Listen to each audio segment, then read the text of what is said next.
মা আমি খেলতে যাচ্ছি, খেলা শেষ করে এসে কিন্তু তোমার হাতে নুডলস খাবো, নুডলস রেডি করে রাখবে। মা তো নুডলস রেডি করে বসে আছে, ছেলে তো আসতেছে না। অন্যদিকে এক স্ত্রী কাঁদছে, ডিউটি ডিউটি ডিউটি। কি বলবো আমরা, কি বলার আছে? শুধু দেখছি, দু চোখ দিয়ে পানি পড়ছে, কাঁদছি আর দোয়া করছি। আল্লাহ কেন যে আমাদের দোয়াটা এত দেরিতে কবুল করছে সেটাও জানি না।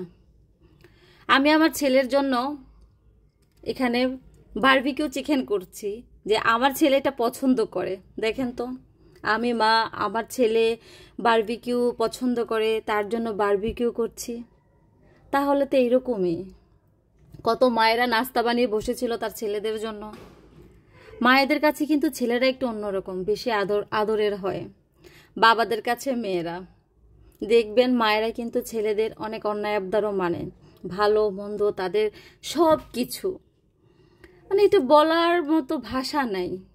তো ছেলে সেদিন তো অতটাও অস্থিরতা অবস্থা ছিল না আমার বাসায়, মানে আমাদের এখানে। তো গত পরশু দিনের ভিডিওতে আপনাদেরকে দেখিয়েছিলাম যে চিকেনগুলো দিয়ে বারবিকিউ করব। তো সেই দিনে হচ্ছে বারবিকিউটা সকালে মেরিনেট করে রেখেছি, আর বলেছিলাম যে ধামসে একটা ঘুম দিয়েছি। ঘুম থেকে উঠেছি, ওঠার পরে ফেসবুকটা যখন খুললাম দেখলাম যে আমার ছেলের বন্ধুর বার্থডে। তো চিন্তা করলাম যে তাকে তো একটা গিফট দেওয়া লাগে, কিনে দিব। তো জাস্ট সাথে সাথে বোরকাটা পরে আমার হাজব্যান্ডকে বললাম কিছু টাকা দাও। তো সে টাকা দিল যে আমি কিনি যেন তাড়াতাড়ি মাগরিবের আগে ছেলেকে দিয়ে পাঠিয়েও চলে আসতে পারে। বাসা থেকে যখন বের হয়েছি, মানে কি বলবো, একটা কি যে সিচুয়েশনের ভিতরে আমি পড়ছিলাম। ওরে মানুষ আর মানুষ, রাস্তায় এদিক সেদিক দৌড়াদৌড়ি, মানে কি যে একটা অবস্থা। আমার তো ভয়ে হাত পা কাঁপাকাঁপি অবস্থা। তো ওই এলাকায় তো মোটামুটি যারাই চেনে বলতেছে ভাবি বাসায় চলে যান, এখানে সমস্যা হচ্ছে, চলে যান আপনি বাসায়। মানে আমি চলে এসে গেটের ভিতরে অনেকটা সময় দাঁড়িয়েছিলাম, মানে কি বলবো আর। হাজব্যান্ডকে ফোন দিলাম, ছাদে চলো, ছাদ থেকে সব কিছু দেখা যায়।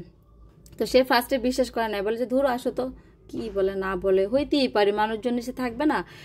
পরে ছাদে আসলাম, ছাদে এসে আসলে অনেক কিছুই দেখলাম, যেহেতু আমার বিল্ডিংটা 10 তলা। মানে ভয়ে, মানে তখন ছিল বললাম না, মানে 17 তারিখের একটা ব্লগ, মানে কি বলবো আর। তখন আতঙ্কিত, চারপাশে চিৎকার, মানে কত কিছুর শব্দ, সেগুলো তো ভিডিওতে আর বলা যায় না। মানে সেই থেকে যে মনের ভিতরে ভয়, অস্থিরতা, শুধু মোবাইল দেখা মোবাইল দেখা, নেটওয়ার্ক দেখা। যখন নেটওয়ার্ক ছিল না, তারপর থেকে নেটওয়ার্ক অফ হয়ে যায়। মানে কি আর বলার আছে। আমার এখানে কিন্তু আপনারা দেখতেছেন অনেক কিছু আমি এখানে অ্যাড করি নাই, কিছুটা আবার শেয়ার দিয়েও ঢেকে দিয়েছি। মানে কি আর, মানে কি বলবো আর, মানে বলার কিছু নাই। যাই হোক, আসলে এই পরিস্থিতিটা ঠিক হোক, সব স্বাভাবিক হয়ে যাক, আগের মতো হয়ে যাক। আমরা কিছু এরকমটা চাই না। বাচ্চারা বিকেলবেলা ছাদে খেলতে যাবে, আমাদের মনে যেন কোনো ভয় না থাকে। তবে স্যালুট জানাই প্রত্যেকটা মানুষকে যে সবাই সবার জায়গা থেকে প্রতিবাদ করছে।